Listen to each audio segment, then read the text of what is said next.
OK, takže základom týchto projektov a teda základom celej tej myšlienky Interregu je partnerstvo a v rámci toho partnerstva je naozaj veľmi dôležitá spolupráca, ako aj medzi hlavným partnerom a partnerom projektu, ako aj teda medzi pracovníkmi spoločného sekretariátu a hlavným partnerom. Je teda dôležité, aby tá spolupráca naozaj bola dobrá, aby si tie jednotlivé strany, teraz hlavne partner projektu a hlavný partner, vedeli pomôcť, vedeli navzájom zodpovedať otázky, ktoré sa vyskytnú počas realizácie projektu. A vďaka týmto projektom naozaj môžu vzniknúť aj také partnerstvá, ktoré následne niekoľko rokov fungujú a vedia teda spoločne riešiť otázky aj v projekte, aj mimo projekte. A teda naozaj je dôležité, aby tá spolupráca a tá komunikácia bola na tom najvyššom leveli zodpovednosti partnerov. Teda je dôležité, aby všetky aktivity boli v súlade najmä s predpisami európskymi či už vnútroštátnymi. Tuto by som chcel poznamenať, že teda nejde iba o nejakú reguláciu, že teda toto nás obmedzuje z jednej strany, toto nás obmedzuje z druhej strany, ale treba sa na to dívať ako na niečo, čo nás usmerňuje k tomu, aby ten projekt bol čo najlepší a aby teda sa nevyskytli žiadne problémy počas celého obdobia toho projektu.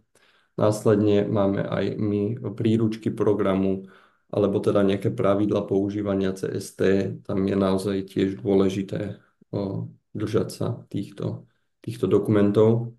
A v neposlednom rade je zmluva o poskytnutí príspevku a teda aj partnerská zmluva, ktorá taktiež má svoje ustanovenia, ktorých sa treba držať. Tuto máme vypísané niektoré a teda také najdôležitejšie, ako by som to povedal, informácie, za ktoré zodpovedá hlavný partner. Hlavný partner teda zodpovedá nie len za seba, ale aj teda za ostatných členov a ostatných partnerov projektu. V ich mene taktiež predkladá rôzne žiadosti či o zmenu, ale taktiež hlavný partner má aj možnosť v určitých smeroch, tak ako to píše programová príručka, rozhodnúť o nejakých zmenách. Toto je tiež jeho zodpovednosť a hlavný partner zodpovedá aj za všetky aktivity v projekte, nie len svoje, ale teda aj partnerov projektu. Zodpovedá aj za komunikáciu s nami ako spoločným sekretariátom, pretože napríklad korešpondencia, ktorú my posielame v systéme CST, je smerovaná len do hlavného partnera a tieto informácie musia byť ďalej posúvané prostredníctvom hlavného partnera ostatným partnerom projektu. Tuto môžeme vidieť niektoré také myšlienky, ktorých je dôležité sa držať pri či už tvorení alebo následnej implementácii toho projektu. Je dôležité si uvedomiť, že cieľ projektu je cieľ všetkých zaangažovaných strán, teda všetci sa podieľajú na takom spoločnom cieli, aby ten projekt naozaj bol kvalitný, aby splnil to, čo od neho všetci očakávame. Taktiež ten projekt, alebo teda aj partneri majú nejaký spoločný priestor, dajme tomu napríklad na internete, ako sú sociálne siete. A je tu taktiež uvedený príklad OneDrive, ktorý vie byť veľmi pomocný, ak teda partneri spolupracujú na jednom projekte a chcú si byť istí, že pracujú v aktuálnych dokumentoch a teda nevznikne problém pri posielaní, že teda pracujú na neaktuálnej verzii, tak napríklad OneDrive vie poskytnúť tú istotu, že všetky dokumenty sú na jednom mieste a sú to aktuálne verzie. Taktiež dobrou metódou je projektový e-mail vo vnútri organizácie, vďaka ktorému vieme, že teda vždy trafíme do tej osoby, ktorá je zodpovedná a teda ktorá je kompetentná v rámci tohto projektu. Tak ako som hovoril, sériová korešpondencia v systéme CST triafa len do hlavného partnera. Následne tieto informácie potrebujú byť posunuté aj partnerom projektu, pretože tie informácie sú dôležité, aby ich vedeli všetky strany. A teda harmonogram realizácie úloh je takým dobrým nástrojom, aby sme si vedeli nielen veci plánovať, ale aby sme si vedeli aj skontrolovať, či všetko stíhame, či sme v čase a teda ako to tak v celku vyzerá. Tuto máme nový nástroj, je to vecný a finančný harmonogram. Takže ten vecný a finančný harmonogram nám poskytuje údaje, napríklad teda vpisujeme do neho realizované verejné zákazky, podpísané zmluvy s dodávateľmi. Môžeme tam uviesť aj plánované hodnoty spolufinancovania. Teda sú to údaje, ktoré tak nejako nám poskytujú taký pohľad na ten projekt, nie len čo sa aktuálne deje, ale aj z takého dlhšieho obdobia. Takže harmonogram predkladania žiadosti o platbu, je tam financovanie priamých a nepriamých výdavkov, celkové uskutočnené a plánované platby, aj doteraz uskutočnené, ale aj plánované, takže on nám to poskytuje pohľad na projekt od začiatku až do konca, aby sme vedeli sa na to pozrieť nielen teda, čo sme doteraz uskutočnili, ale teda ešte aké máme platby a tuto je písané v nasledujúcom štvrť roku, takže aby sme si vedeli nejako zaplánovať tie naše výdavky. Tento vzor tohto harmonogramu nájdeme na našej stránke a teda následne ho hlavný partner predkladá pomocou systému CST nám, teda spoločnému sekretariátu. Tento harmonogram sa predkladá do mesiaca po podpise zmluvy o poskytnutí príspevku a odosiela ho, tak som už hovoril, hlavný partner v module korešpondencií v systéme CST. A ďalšie termíny následne sa vždy posiela za kvartál a je to do 10 dní od ukončenia kvartálu. Takže vidíme, že je to do 10. januára, apríla, júla a do 10. oktobra. A taká organizačná informácia k tomuto harmonogramu. Hlavný partner zbiera údaje od seba, tak ako aj od partnerov projektu. Predkladá sa jeden harmonogram za projekt a následne teda sa karta a plán predkladania vyplní už automaticky. Ďalšou z takých povinností hlavného partnera, už jednou z tých príjemnejších, je prehľad realizácie projektu. S niektorými už máme takú skúsenosť, že už takýto prehľad bol, u niektorých zatiaľ len bude. Je to ako keby stretnutie, ktoré sa odohrá do mesiaca od podpisu zmluvy o poskytnutie príspevok. Druhý takýto prehľad projektu je plus minus v polovici realizácie.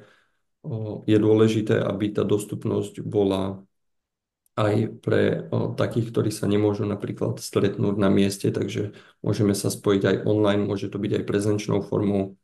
A takisto existuje aj možnosť nejakého dodatočného prehľadu projektu už teda v rámci nejakej individuálnej potreby. Preto nemá ani stanovený čas, ani či by to malo byť bližšie koncu alebo bližšie začiatku. Už je to naozaj individuálna potreba.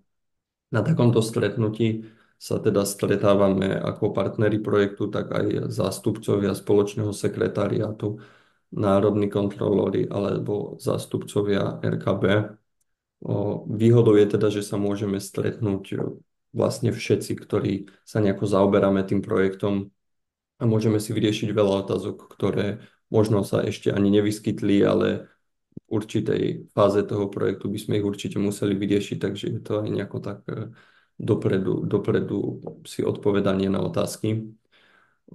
Účelom tohto stretnutia je analýza postupu realizácie projektu, hodnotenie kvality riadenia projektu, realistická prognóza a teda prípadne nejaké odporúčania, ako by sme mohli predísť nejakým situáciám, do ktorých by sme sa nechceli dostať. A z takéhoto stretnutia nám následne vznikne aj zápisnica, to už teda do 14 dní, aby sme všetci mali nejakú informáciu, aké to stretnutie bolo a keby sa chceme k tomu niekedy vrátiť. Čo po ukončení projektu? Takže platí zákaz zavádzania podstatných zmien do projektu v období 5 rokov od dátumu, v ktorom riadiaci orgán odošle poslednú platbu hlavnému partnerovi. Teda tu ide najmä o tú udržateľnosť projektu, minimálne tých 5 rokov, ale teda čím dlhšie, tým lepšie naozaj, nech tie projekty sú kvalitné a nech to není teda, že musíme si splniť nejakú našu povinnosť v 5 rokov a následne to už pre nás nebude také dôležité. O, takže tuto sa dostávame ešte k otázkam jednak majetku, druhá nejakých dokumentov, ktoré môžu vzniknúť. Čo sa týka majetku, a teda môže ísť aj o investície do infraštruktúry, tak ide o to, aby sme ten majetok udržiavali čo najdlhšie v najlepšom stave, aby sme ho mohli používať čo najdlhšiu dobu a k dokumentom, ktoré môžu vzniknúť, alebo sú to nejaké štúdie, tak je dobré, ak tieto štúdie vieme poskytnúť nielen tým stranám, ktoré sa zúčastnili v projekte, či je to hlavný partner alebo partner projektu, ale teda aj napríklad v rámci nejakej našej inštitúcie, keď už tento dokument máme a táto informácia sa nám vie pomôcť aj v nejakom našom ďalšom rozhodovaní, tak určite je užitočné, ak sa s týmito vedomosťami podelíme aj v rámci teda našej inštitúcie alebo teda aj ďalej. Uchovávanie dokumentov, toto je skôr už taká administratívna otázka. Stretávame sa tu s dvomi možnosťami. Máme možnosť uchovávania dokumentov na 5 rokov. Dokumenty musia byť dostupné v sídle každého prijímateľa.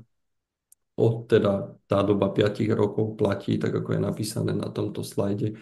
Toto obdobie začína plynúť od 31. decembra roku, v ktorom riadiaci orgán zaslal poslednú platbu v prospech teda hlavného partnera a projekty, v ktorých vystupuje aj štátna pomoc, tam je táto doba 10 rokov.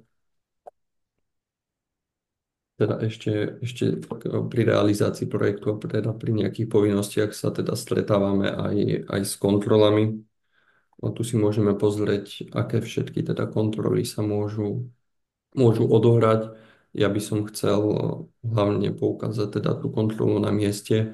Je to možnosť, kedy my, alebo teda aj iné strany sa môžu naozaj prísť pozrieť na ten projekt, skontrolovať ho, či už pri realizácii alebo po realizácii a naozaj sa teda dozvedieť, aký ten projekt je, alebo teda ako ten projekt, nechcem povedať, že skončí, lebo tie projekty by nemali skončiť v tom momente, kedy skončí ich realizácia, ale to, čo bolo vybudované, by malo mať nejakú hodnotu aj po tejto dobe.